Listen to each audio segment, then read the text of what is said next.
ऐसी हालत आज हमारी हो चुकी है कि हमारी बच्चियां मर्जी की शादी करती है, जहां मर्जी उनकी शादी हो वो अपने से इंतखाब करेगी, अब्बा मैं इनसे शादी करूंगी, अगर बाप नहीं कराया तो बेटी खुद भागेगी। और बेटी भागने वाले जिसके साथ भागती है न मजहब देखती, न बिरादरी देखती, न जात पात देखती, न ऊपर देखती, न नशीब फराज देखती, न नीचे देखती, कुछ देखे बगैर चूंकि आजादी का भूत हमने अपनी बेटियों के दिमाग पे बिठा दिया है। जिससे चाहे बात करे, जिसको चाहे फ्रेंडशिप में जोड़े, जिससे चाहे व्हाट्सएप करे, जिससे चाहे चैटिंग करे, कोई मना करने वाला नहीं। हमें तो साहब यहां तक की खबर सुनने को मिली है कि मां की मौजूदगी में 12 बजे रात तक एक बेटी बिंदास होकर एक बेड पर मां सोई है, उसी बेड पर जवान बेटी सोई है, तकिया एक, बेडशीट एक, बेड एक ही बिस्तर पे मां और बेटी सोई है।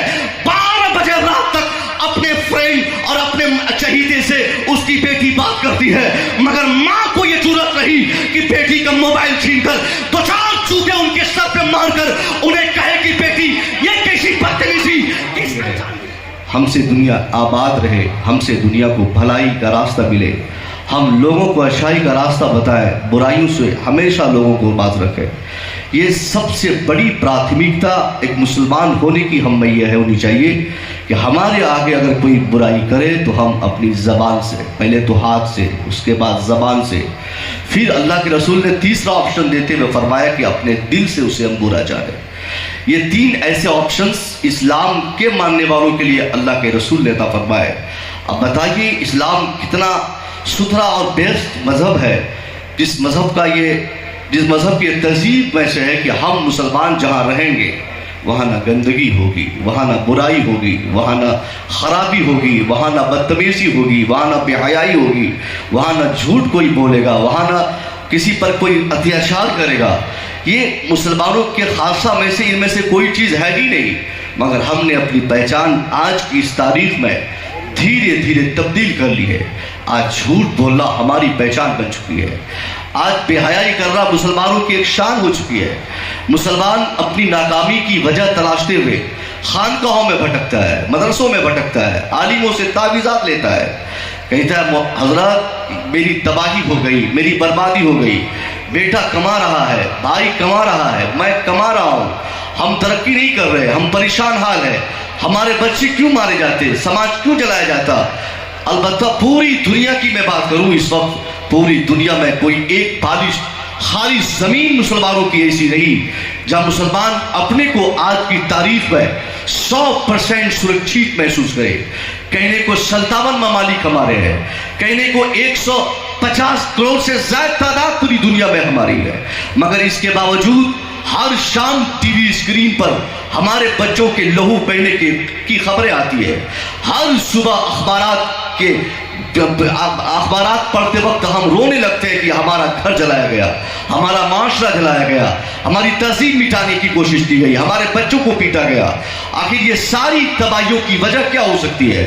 मुसलमान बबलाहट में आकर किसी न जाने किन किन को इसके लिए जिम्मेवार ठहराया। मुसलमान कहता है इसका जिम्मेदार हमारा फलाना हाकिम है, इसका जिम्मेदार फलाना नेता है, इसका रिस्पॉन्सिबल फलाना नेता है, मगर कुरान अजीम ने 1400 साल पहले कयामत तक की मुसलमानों की तमाम तबाहियों की जिम्मेदारियों का एहसास दिलाते हुए मुसलमानों को कुरान अजीम ने कहा, ए मुसलमानों, ये जितनी तबाहियां तेरी हो रही है या होगी, ये सारी तबाहियों की वजह कोई और नहीं, वमा असाबकुम मिन मुसीबा फबिमा कसबत ऐदीकुम, what misfortunes befalls on you, it is because your hand has gathered it। यानी ये जितनी तबाहियां बर्बादियां मुसलमानों के समाज में हो रही है, इसका कोई नेता, कोई अभिनेता, कोई तीसरा फर्द रिस्पॉन्सिबल नहीं। कुरान कहता है इसका जामिन अगर कोई है तो सिर्फ मुसलमान है। मुसलमानों ने मुस्तफ़ा की पहचान भुला दी, मुसलमानों ने मुस्तफ़ा के पैगामात को घरों से निकाला। हमने इस्लाम और मुसलमान होने का मतलब अपने आप को समझा नहीं, और नतीजे में धीरे धीरे आज हमारी तहजीब मिटाने की लोगों ने कोशिश की। आज हम खुद बर्बाद होने के दहाने पे खड़े हो गए। इसलिए आज जो हम तबाह है, हमको अपनी तबाही की सबसे बड़ी वजह मालूम होनी चाहिए, वो ये कि हमने अपनी अलामत खोई है। क्या आज हमारी बच्चियों में वो अलामतें बची है? क्या दुनिया कह सकती है कि मुसलमानों की बेटी है? क्या हमारे बच्चों में वो तहजीब, वो सकाफत, वो स्टाइलिश बच्चे हैं जिसे देखने के बाद हम कह सकते हैं कि मुसलमान का बच्चा है। नहीं साहब, सुबह से शाम तक 1000 मुसलमान बच्चों से आप मुलाकात करें, उसमें उनमें से अगर 2-4 को छोड़ दिया जाए तो 99% ऐसे बच्चे आपको मुसलमानों के मिलेंगे जिनके पोशाक से लेकर, जिनकी जबान से लेकर, जिनके किरदार से लेकर, उनकी सारी चीजें चलत फिरत हर एक चीज में आप पाएंगे कि ये इस्लाम से हट चुका है, ये बोलता है इस्लाम के खिलाफ, ये चलता है इस्लाम के खिलाफ, ये सोचता है इस्लाम के खिलाफ, ये दौड़ता है इस्लाम के खिलाफ, ये खाता है इस्लाम के खिलाफ, हमारी शादी इस्लाम के खिलाफ, हमारी बच्चों की जिंदगी इस्लाम के खिलाफ, हमारी जिंदगी इस्लाम के खिलाफ। जब सर से पांव तक जो मुसलमान इस्लाम के कवानीन के खिलाफ अमल पैरा होगा, वो मुसलमान अगर बरकतों की दुआ करेगा तो अल्लाह ऐसे मुसलमान की दुआओं को उसके चेहरे पे मार देगा। दुआओं से नहीं कुछ होता है, किरदार से होता है। बड़ी हम दौड़ भाग हम करते हैं और तावीज़ात लेते हैं। हुजूर पीर साहब किबला तशरीफ फरमाए, इनसे पूछिएगा, तावीज़ से इंसान को बहुत ज्यादा फर्क नहीं पड़ता।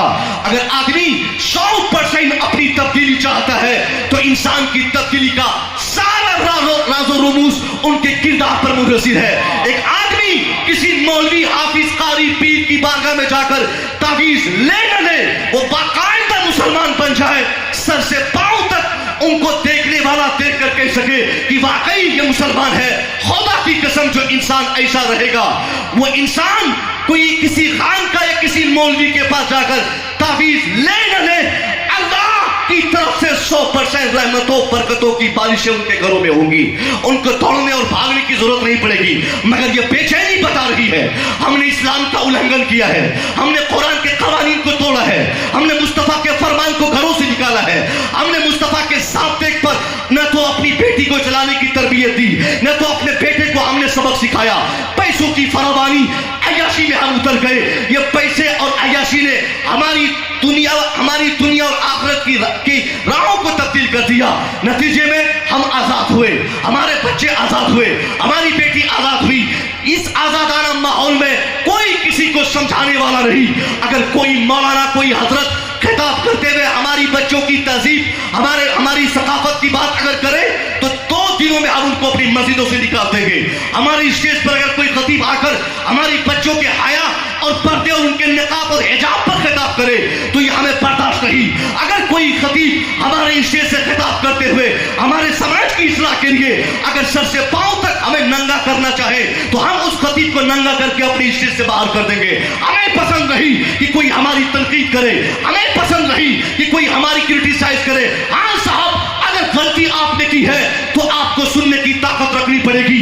अगर आपने ऐसा किया है, क्या होता है आपकी शादी में? शादियां आपकी बेटी की, नाचने वाली बाहर की, शादी होती है मुसलमान बेटी की, नाचा जाता है, डांस किया जाता है, डीजे बजाए जाते हैं। ये कौन सी सकाफत है? ये कौन सी तहजीब है? शर्म नहीं आपको कि एक नाचने वाली वो भी बेटी, वो भी किसी की बेटी, एक वो बेटी जो तेरी आपकी बेटी जो डोली पे बैठेगी, वो कैसा बदतमीज और बेहया बाप है जो अपनी बेटी के लिए डोलियां सजा रहा है, दूसरे की बेटियों को डीजे पे डांस करवा रहा है। अगर ऐसी सकाफत आपके माशरे में है तो अल्लाह की तरफ से बरकतों की उम्मीद आपको छोड़ देनी चाहिए। बरकत पे हयाई में नहीं होती। मुस्तफा करीम ने कभी कहा था, जिस माशरे की बच्चियों के सर से एक बाल का टुकड़ा अगर किसी दूसरे की निगाहों के लिए जीनत का सामान बन जाए, अल्लाह उस माशरे से बरकतों के सारे रास्ते को उस माशरे के लिए बंद फरमा देता है। वहां बरकत नहीं होती जहां पे हयाई होती, वहां बरकत नहीं आती जहां बदतमीजी होती। हमारी बच्चियों के कपड़े कौन खरीदते हैं? हमारी बच्चियों को रास्ते कौन बताते हैं? आज हमारी बच्चियां अगर मार्केट में जींस और टी शर्ट और बगैर दुपट्टे, बगैर निकाब, बगैर हिजाब की अगर बदतमीजी करते, चाट खाते, घूमते फिरते, मॉल में जाते, मेले में घूमते, झूले पे चढ़ते अगर मिलती है तो आखिर ये कौन कर रहा है? हमारी निगाहों के सामने बच्चियां ऐसी करती है, ऐसी हरकत कर देती है। मगर हमें वो ताकत और कुव्वत रही कि हम अपनी बेटी को मना कर सके। अरे हम कैसे मना कर सकेंगे जबकि हमने अपनी बेटी के सारे लिबास का सिलेक्शन खुद किया है।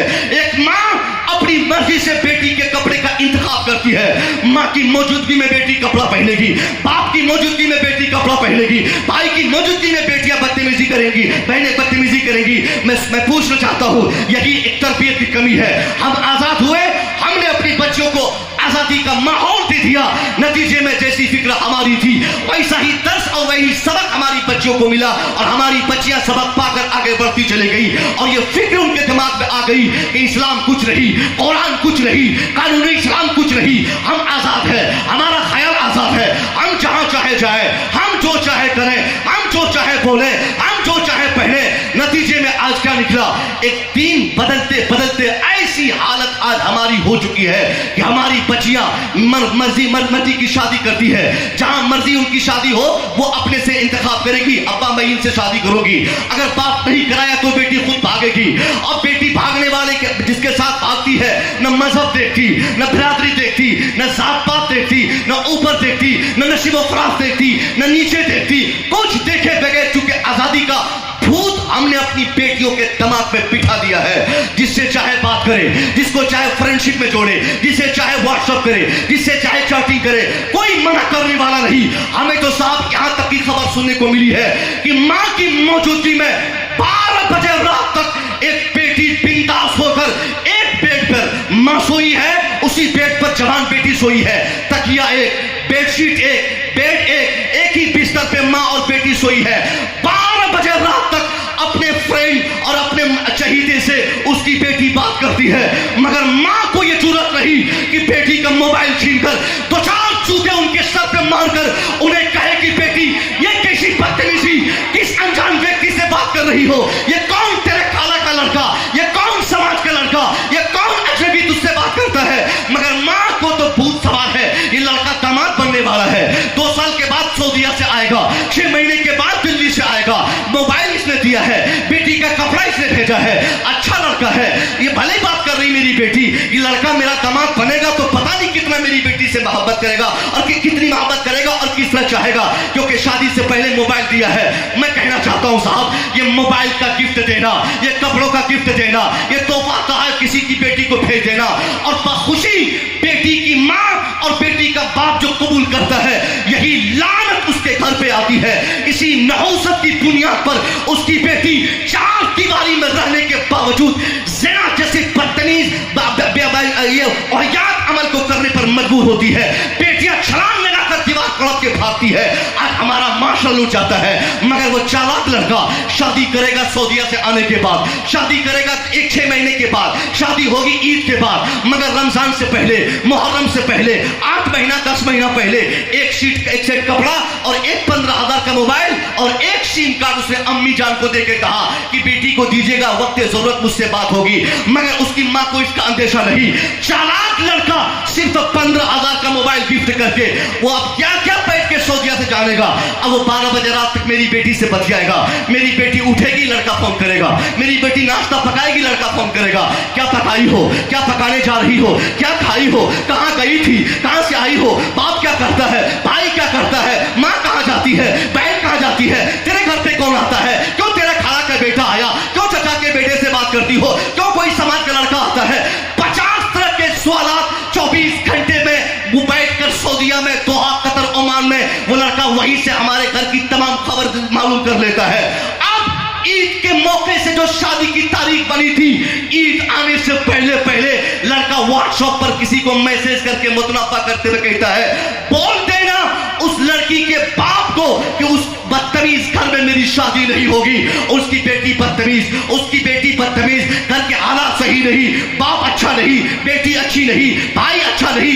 यानी मैं कहना चाहता हूं जो रिश्ता करीब से करीब तर था कि अब वो रिश्ता अमल में आता, वो एक साथ दोनों मिल जाते, मगर एक मोबाइल लेने की बुनियाद पर, बखुशी मोबाइल का गिफ्ट कबूल करने की बुनियाद पर, मां और बाप की ढिलाई की बुनियाद पर एक अच्छा खासा रिश्ता टूट गया। हमारे घर की इज्जत तबाह हो गई, हमारे घर की इज्जत को लोगों ने जाना, तार हो गई इज्जत। अब शादी कैंसिल हुई। मैं पूछता हूं कौन जिम्मेदार है इस हालत के, कौन जिम्मेदार है? वो मां जिम्मेदार है जिसकी निगरानी में एक बेटी परवरिश पाती है, वो बाप शामिल है जिसकी निगरानी में एक बेटी बड़ी होती है। मगर हमने ऐसा कभी नहीं किया और रोना रोते हजरत दुआ कीजिएगा रिश्ता हो जाए, दुआ कीजिएगा अच्छी जगह से, कोई अच्छी जगह से कहीं से पैगाम आ जाए, बेटी की शादी करा दूं। कभी अच्छी जगह आपकी बेटी की शादी तब तक नहीं होगी जब तक आप इस्लाम के फरमुदात पे अमल नहीं करेंगे। एक छोटा सा संदेश मेरे लिए यह है, अगर आप चाहते हैं कि आप अपनी गुर्बत में भी शान बादशाहत को बरकरार रखे, तो इसके लिए कंडीशन यह है, आप गरीब है तो क्या हुआ, मजदूर है तो क्या हुआ, मुफलिस है तो क्या हुआ, खेती करते हैं तो क्या हुआ, रिक्शा चलाते हैं तो क्या हुआ, अगर कोई पैगाम लेकर आपके दरवाजे पर आता है, शादी की तारीख तय होती है, ईद बाद, कुर्बानी बाद, मुहर्रम बाद, 6 महीने बाद, साल भर बाद, 2 साल बाद, जब की तारीख बने उस तारीख को आप कबूल करें। अगर लड़का वाला आपकी बेटी को अगर मोबाइल गिफ्ट करता, खास तौर पे एक झाड़ू जोरदार तरीके से अपने दरवाजे पर उसके लिए रखिए और झाड़ू लगाकर उसको कहिए, बदतमीज इंसान, बात मेरे दरवाजे से, अरे तूने अभी बारात लेकर मेरे दरवाजे पर आया नहीं, मेरी बेटी तेरे बेटे के निकाह में गई नहीं, जब तक तू बारात लेकर नहीं आता, जब तक मेरी बेटी की शादी नहीं होती, जब तक मेरी बेटी तेरे बेटे के निकाह में न बंध जाती, तब तक मेरी बेटी तेरे बेटे का मोबाइल तो छोड़ो, एक सुई को भी अपने इस्तेमाल में नहीं ला सकती, क्योंकि बेटी मेरी गैर महरम है। मेरी बेटी तेरे बेटे से कैसे बात करेगी? किसी एक बेटे वाले से अगर आपने धमका कर यह पैगाम देकर आपने दरवाजे से भेज दिया, मुमकिन है सामने वाला वक्त का मुखिया हो, वक्त का इंजीनियर हो, बड़ा डॉक्टर हो, बड़ा पैसे वाला हो, उससे कोई मतलब नहीं, अब वो बेचैन होकर घर में बिस्तर पे पड़ा रहेगा, 24 घंटा उसका दिमाग यही कहेगा, अब मैं कोई दूसरी जगह अपने बेटे की शादी और पैगाम लेकर नहीं जाऊंगा, शादी का पैगाम नहीं दूंगा, अब मुझे अगर शादी करनी है तो उसी झोपड़पट्टी में रहने वाली वही बाज़मीर और बाहया खातून से मेरे बेटे की शादी हो। ये कब होगा?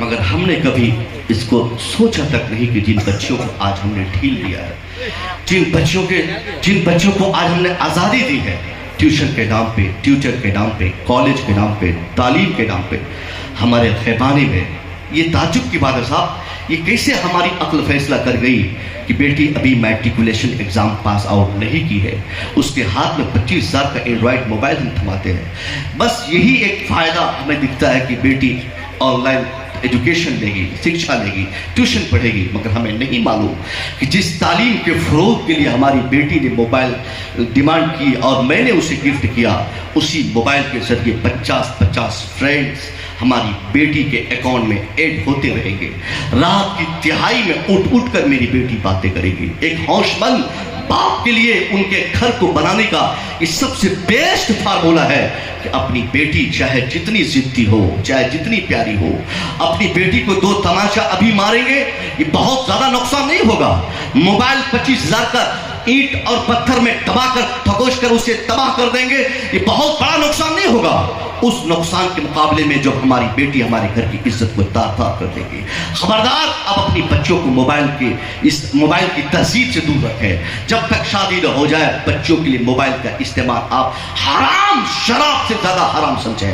बेटों के लिए जिस तरह शराब मुसीर है, आज की तारीख में हमारी बच्चों के लिए उससे कहीं ज्यादा खतरनाक आज की तारीख में मोबाइल का इस्तेमाल है। मोबाइल गेम खेलने के बहाने, यूट्यूब पर किसी मौलवी की तकरीर या किसी शायर की नात सुनने के बहाने, यही जब भी मौका मिले वो जरूर, चुके मोबाइल के साथ कई हजार शैतान भी सवार रहते हैं।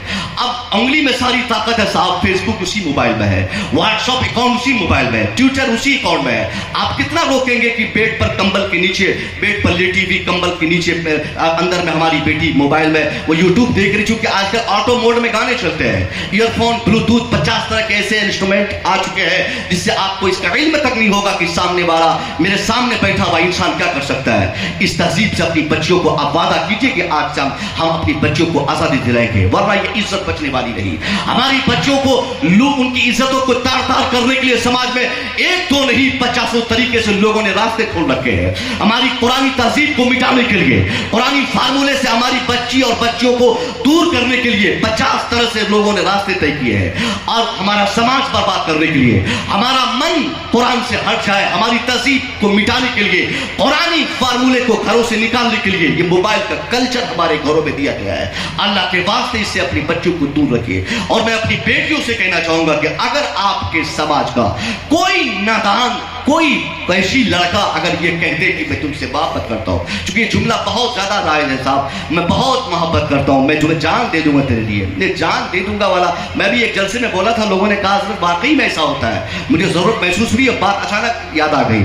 यानी साहब ये जान दे दूंगा, लड़का बोलता है ना कि जान दे दूंगा, और यही छोटा सा जुमला, क्योंकि बच्चियां हमारी नाजुक होती है, हमारी बेटियों का दिमाग खाली होता है, उनका जिस तरह जिस्म है उनका साफ सुथरा होता है, उनका ज़हन भी साफ सुथरा होता है अल्हम्दुलिल्लाह, मगर उसी साफ सुथरे ज़हन पर वो कीचड़ उछालने के लिए चंद शरीर लड़के मिस कॉल, मैसेज और चौराहे पर, ट्यूशन में, कहीं भी स्कूल में, कॉलेज में थोड़ी सी गुफ्तगू करने की गुंजाइश मिले फौरन कहता है अरे बहुत प्यार है, जान दे दूंगा। ये सब फर्जी जुमले हैं, कोई जानवान हमारी बच्चों के लिए नहीं देता, और कोई जान देने वाला नहीं, उनको तो जिस्म चाहिए, वो जिस्म का भिखारी है, वो जिस्म का भूखा है, उस भूख और प्यास की तड़प को, नफ्सियाती ख्वाहिशात की तकमील के लिए वो ये सब जुमलों की खूबसूरती के साथ अपने आप को हमारी बच्चों के सामने पेश करता है। अगर वाकई हम अपनी बहनों से कहना चाहेंगे कि अगर वाकई सामने वाला आपके लिए जान देने को तैयार है जैसा कि आपका मानना है, तो उसे आजमाने के लिए एक छोटा सा फार्मूला आप उनसे कहिए। आप कहिए कि बाबू जैसा तुमने कहा था चंद दिन पहले कि तू मेरे लिए जान देगा, अब मुझे तेरी जान नहीं चाहिए, मैं मुजफ्फरपुर डॉक्टर के यहाँ से हो आई हूँ, मेरी दोनों किडनी डॉक्टरों ने फेल बताया है, अब मेरे जीने की कोई उम्मीद नहीं। डॉक्टरों का मानना है अगर मैं जिंदा रहूंगी तो इस जिंदगी के लिए सिर्फ एक रास्ता है, कहीं से कोई एक किडनी गिफ्ट कर दे, मेरा बाप बुजुर्ग है, भाई घर पे है, नहीं सऊदी और दुबई कतर में है, अब मुझे जिंदा अगर तुम देखना चाहते हो, तुम्हारे हिसाब से तुमने कहा था कि तुम मेरे लिए जान दोगे, तो मुझे तेरी जान नहीं चाहिए, तुम अपनी दोनों किडनियों में से कोई एक किडनी मुझे गिफ्ट कर दो, ताकि एक किडनी के सहारे तुम भी जिंदा रह सको और उसी एक किडनी के सहारे हम भी जिंदा रह सके, दोनों की मोहब्बत कामयाब होगी। अल्लाह की कसम खा के सरकार की मौजूदगी में मैं ये कह सकता हूं कि वो लड़का उस लड़की का मोबाइल नंबर ब्लॉक मारेगा, मुमकिन हो तो उसकी गली से गुजरना पसंद नहीं करेगा, उसके गांव का नाम तक नहीं लेगा। अब वो समझ लेगा, डिसाइड करेगा ये लड़की तो किडनी लेके छोड़ेगी, बार बार मैसेज में किडनी मांग रही है, बार बार मिस कॉल पे किडनी डिमांड कर रही है, बार बार मैं खत लिखकर किडनी मांग रही है, अब लड़का कभी से गुजरेगा नहीं, सारी मोहब्बत, सारे प्यार के भूत उससे, उसके चेहरे दिमाग से उतर जाएंगे, फिर कभी उस गली से नहीं गुजरेगा। और वाकई इस किडनी की खराबी की जगह पर हमारी बच्ची की किडनी 100% अगर खराब हो भी जाए, बाप का बाजू इतना, बाप की कमर इतनी मजबूत ना रहे, बाप के पास पैसे न हो, दोनों किडनी फेल हो जाए, फिर भी हमारी बच्ची को एक बूढ़ा बाप गुर्बत और मुफलिसी की हालत में भी उस बच्ची को उसका बाप कभी मरने नहीं देगा। दर दर की ठोकरें खाकर, कभी मौलवी साहब से, कभी पीर साहब से, कभी मुखिया जी से, कभी विधायक जी से, कभी सरपंच साहब से 2-4-500 की भीख मांग मांग कर एक गरीब बाप अपनी बेटी के लिए किडनी और उसका इलाज का इंतजाम करेगा, मगर ऐसे ही अपनी बेटी को मरने नहीं देगा। अब बताओ मेरी बच्चियों, तुझसे प्यार करने वाला, तुझसे मोहब्बत करने वाला इस धरती पर तेरे बाप से कोई दूसरा ज्यादा हो सकता है क्या? कोई नहीं। अगर लड़कों की बात की जाए, तेरा बाप जिंदा है तो सबसे ज्यादा मोहब्बत वो करता है, उसके बाद तेरे भाई को तुमसे सबसे ज्यादा प्यार और मोहब्बत है, कोई तीसरा अगर तेरी मोहब्बत और तेरे प्यार की बातें करता है तो ये ढकोसला है, ये तेरी इज्जत के साथ खिलवाड़ करने की कोशिशें हो रही है। अल्लाह के वास्ते इन सारी बातों पर जब तक हम अमल नहीं करते, हमारी इज्जत बचने को नहीं, उरियानियत आम होती जा रही है, तालीम व ताल्लुम के नाम पर आम हो रही है, तरबियत पे कोई काम नहीं होता। तालीम पर कितनी तवज्जो दी जाती है, जहां जिस स्कूल की फीस पहले 25,000 रुपया थी, आज की तारीख में उस स्कूल की फीस 1 लाख रुपया है, और एक गार्जियन को 1 लाख रुपया देना कोई बहुत बड़ी मुश्किल की बात नहीं है। एक झटके में किसी इंग्लिश मीडियम स्कूल में अगर अपनी बेटी या बेटे को डालना रहे, अचानक एक बात पर 1 लाख रुपया चेक काट कर एक गार्जियन दे देता है। मजदूर क्लास के आदमी को भी मैंने देखा है 12,000 रुपया महीना देकर स्कूल में अपने बेटे को पढ़ाता है। अच्छी बात है, बच्चों की तालीमात के लिए घर बेचना पड़े, मकान बेचना पड़े, जमीन जायदाद बेचनी पड़े, फिर भी कम है, मगर मैं आपसे आपसे पूछना चाहता हूँ, किसने आपसे कह दिया कि आपकी बच्चों की तालीम या आपके बच्चों की शिक्षा और उसकी तालीम और एजुकेशन ही सारी समस्याओं का समाधान है? अगर एजुकेशन से सारे प्रॉब्लम सॉल्यूशन होते, अगर तालीम से सारे मसाइल हल हो जाते, तो ये उर्यालियत क्यों होती, ये तबाही क्यों होती? वजह यह है कि तालीम से सिर्फ हमारी परेशानी दूर नहीं होगी, वो हमारी परेशानियों की दूरी के लिए तालीम के साथ साथ दूसरा काम हमें तरबियत पे करना है।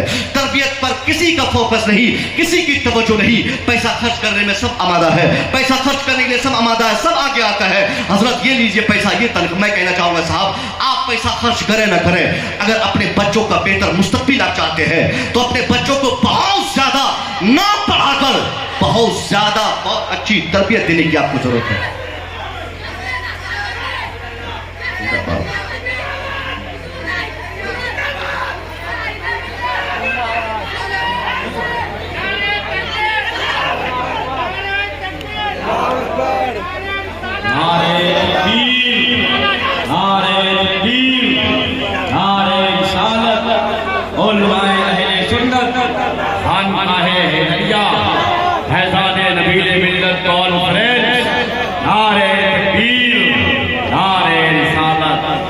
और सुकून के साथ मोहब्बतों के साथ आप अपनी जगह पर बैठ जाएं। देखिए, जिस खतीब की बात मैंने की थी और मैंने कहा था कि जो खुद मेरे फेवरेट खतीब हैं अल्हम्दुलिल्लाह, और ऐसे ज़माने से हज़रत खिताब फरमा रहे हैं जब मैं ज़ेर तालीम था और अशरफिया हज़रत का जाना होता था तो बड़ी इज़्ज़तें मैं अपने एतबार से किया करता था, इस हैसियत से कि खतीब हैं, अच्छे खतीब हैं।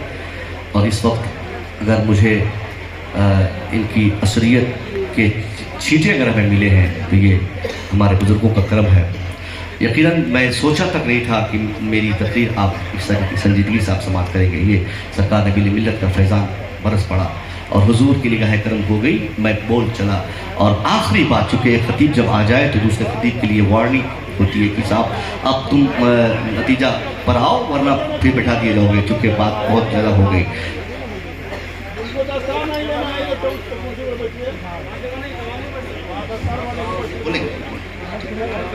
माशाअल्लाह। तालीम और तरबियत की मैंने बात की थी कि अपने बच्चों की तरबियत पर एक ख़ास तवज्जो की ज़रूरत है। बगैर तरबियत के आप और आपके बच्चे कभी 100% कामयाब नहीं हो सकते। बहुत ज़्यादा पढ़ाने की हाजत इस ज़माने में नहीं है, लेकिन बहुत ज़्यादा तरबियत की ज़रूरत ज़रूर है। एक बाप इसके लिए बहुत बड़ा जिम्मेदार है कि उसका बेटा झूठ बोलने वाला ना हो। एक माँ सबसे बड़ी जिम्मेदार अपने घर की है कि उसकी बेटी कभी बेहया ना हो। जब तक बाप और माँ अपने बाल बच्चों की उधर आप देखिए तकरीबन 9-10 हुफ़ाज़ इकराम की दस्तारबंदी का ये मंजर,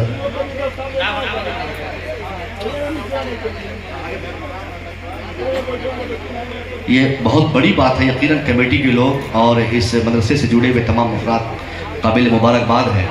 अगर ये बच्चे हाफिज़ कुरान हुए हैं तो इसके पीछे सिर्फ इनकी मेहनत नहीं है, बल्कि इनको हाफिज़ कुरान बनाने में कमेटी के एक एक फ़र्द और गांव समाज इलाके के एक एक मुस्लिम भाई का सपोर्ट इसके साथ है। यकीनन इसका बेस्ट बेनिफिट अल्लाह मैदान महशर में आपको देगा। ये हुफ़ाज़ कराम जिन्होंने 30 पारे कुरान अपने सीनों में महफूज किए हैं, और ये कुरान पाक की हिफ्ज़ करने की बरकत होगी कि जहाँ जहाँ अल्लाह इन्हें महल्लात अता फरमाएगा, जो गिफ्ट अल्लाह मरने के बाद इन्हें अता फरमाएगा, यकीनन ये हुफ़ाज़ कराम कल मैदान महशर में अपने रब के सामने कहेंगे कि अल्लाह मैं जो तेरे कुरान को अपने सीरों में महफूज किया, जिसके नतीजे में तुम मुझे ये मालना दे रहे हो, ये मकान दे रहे हो, ए अल्लाह तुम मुझ मेरे लिए ये इनामात तूने बख्शी है, तो इन इनामात में सिर्फ मेरा हिस्सा नहीं बल्कि मैंने जिस मदरसे का खाया, जिस मदरसे में मेरी तालीम हुई, जिस मदरसे के लोगों ने मेरी तालीम और तरबियत पर तवज्जो दी, उन सारे लोग इसके लिए बराबर के हिस्सेदार हैं। सबको मेरे साथ रखा जाए। यकीनन 9-10 बच्चों को साल भर में 10 बच्चे की बात तो छोड़िए साहब, एक आदमी भी पूरी दुनिया में सिर्फ मदरसा एक ऐसी दरसगाह है जहाँ के असातिज़ा और जहाँ के मैनेजमेंट का ये मानना रहता है कि हमारे यहाँ से 100% कामयाब होकर ही बच्चों को भेजा जाता है। वरना कॉलेज यूनिवर्सिटी में आप अक्सर देखा करते हैं 1 लाख बच्चे एग्ज़ाम में फॉर्म भरते हैं, तो उसमें से 1000 बच्चे पास हो पाते हैं। 6 लाख 7 लाख इस कंपटीशन में लोग बैठते हैं, 2000 पास करते हैं। तो इसका मतलब ये है कि 2000 कामयाब हुए। मगर मदरसा ही वाहिद वो दरसगाह है जहां अगर 100 बच्चे कायदे से तालीम पाते हैं तो वो 100 के लिए असातिज़ा ये कह सकते हैं कि ये 100 के 100 बच्चे यहाँ से कामयाब होकर जाएंगे, इसमें से कोई एक नाकाम नहीं होगा। ये कामयाबी की सर्टिफिकेट और सनद सिर्फ मदरसे में दी जाती है जहां पढ़ने वाला बच्चा कभी नाकाम नहीं होता। ये सच है। आज आप में से अक्सर सोचते होंगे कि हाफिज कुरान बनाने के बाद हमारा बेटा कौन सी कामयाबी की दहलीज पर कदम रखेगा। 6000 महीना कमाएगा, रमजान शरीफ में 20,000 रुपया एक मरतबा तरावी के नाम पर एक मुश्त मिलेगा।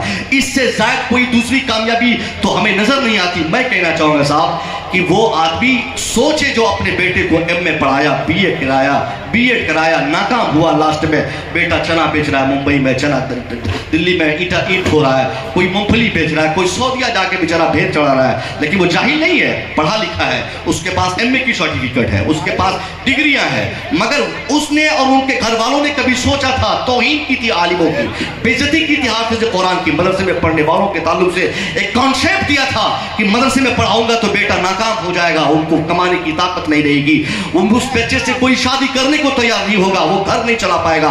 नतीजे में क्या हुआ कि हाफिज कुरान 5000 रुपया पर मंथ कमाता है। मगर जिस मस्जिद और मदरसे से उनका ताल्लुक है, उसी मस्जिद और मदरसे से अल्लाह उनको उनकी इज्जत में दुबालगी फरमाता है। वो हमेशा क्रिस्ट वाला कपड़ा पहनता है, अतर लगाता है, सुरमा लगाता है, 5000 की पगार की कोई चिंता नहीं।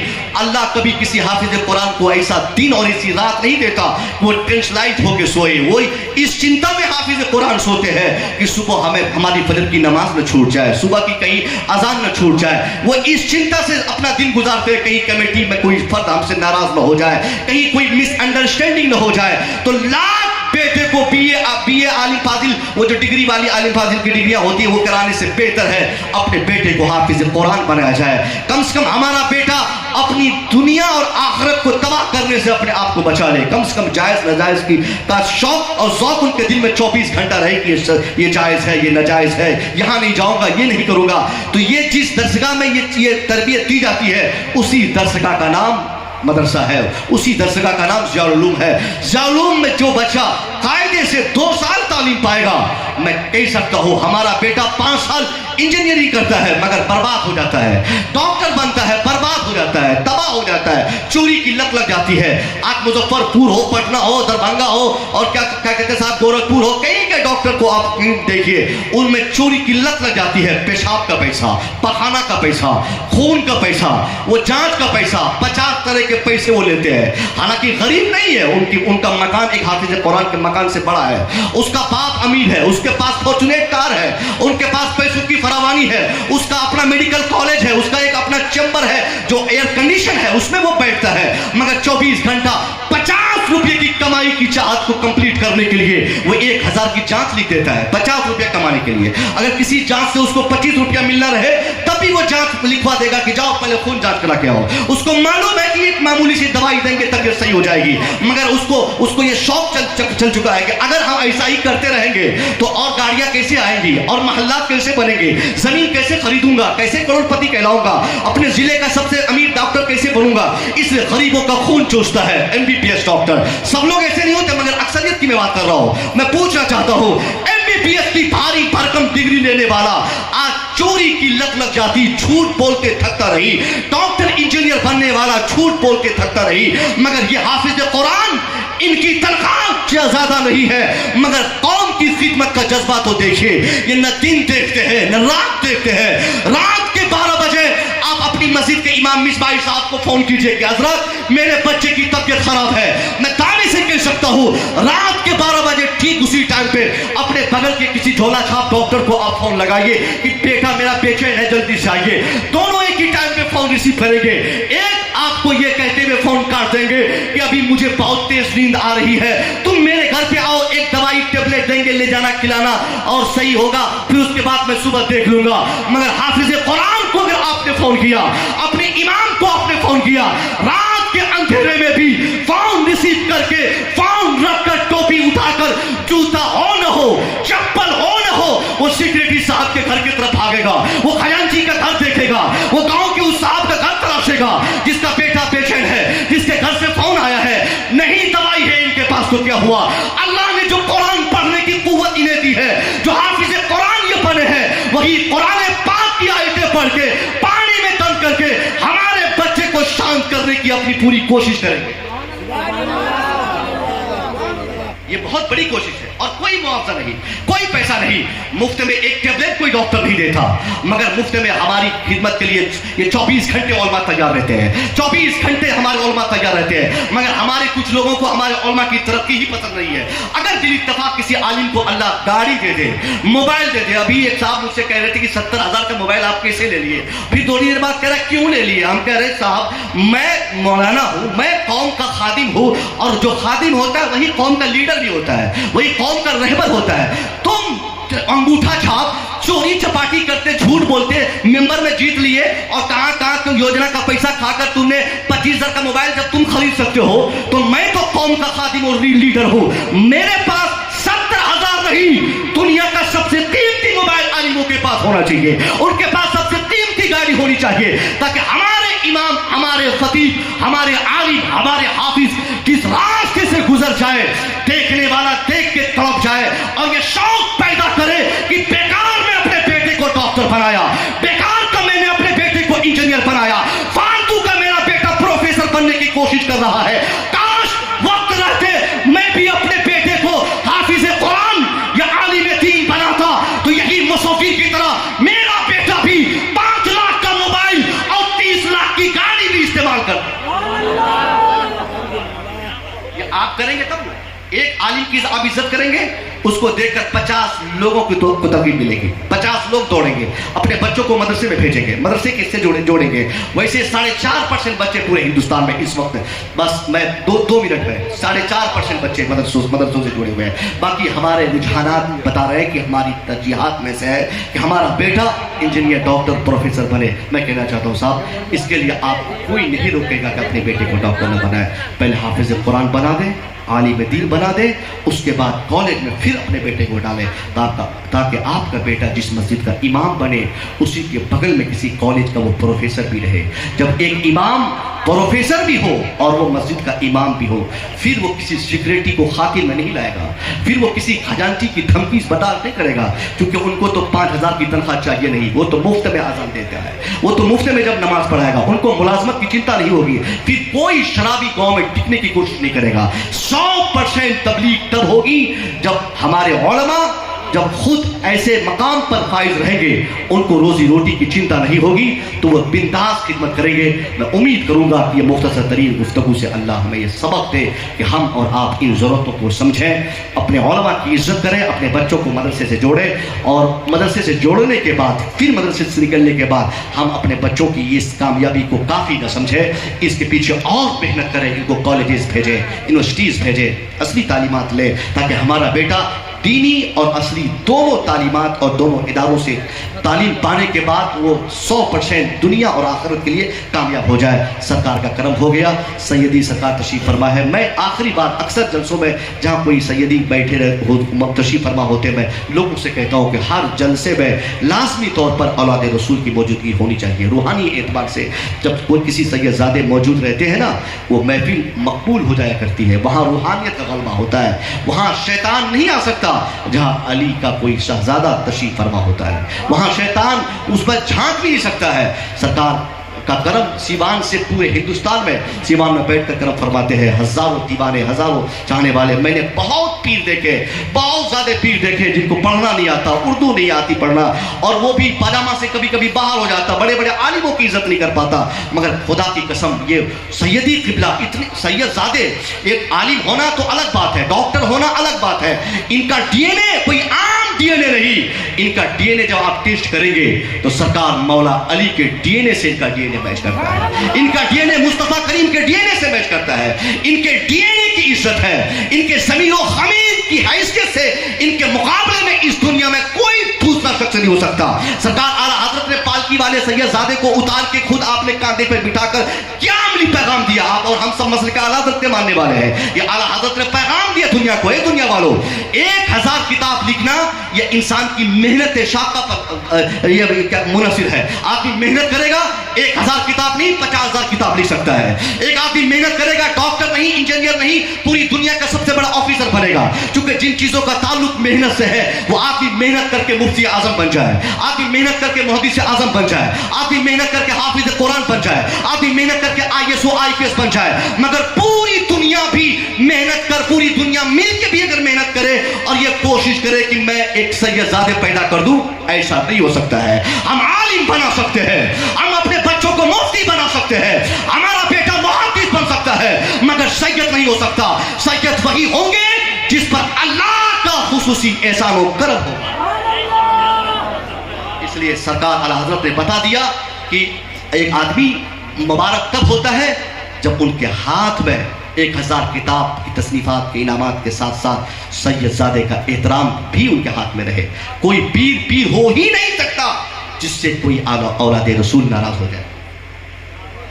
दुआ करूंगा मौला तबारक व तआला हमको आपको कभी ये सब रास्ते पर चलने की तौफीक ना दे जहाँ से किसी औलाद रसूल को हमारी ज़ात से कभी नाराज़गी हो।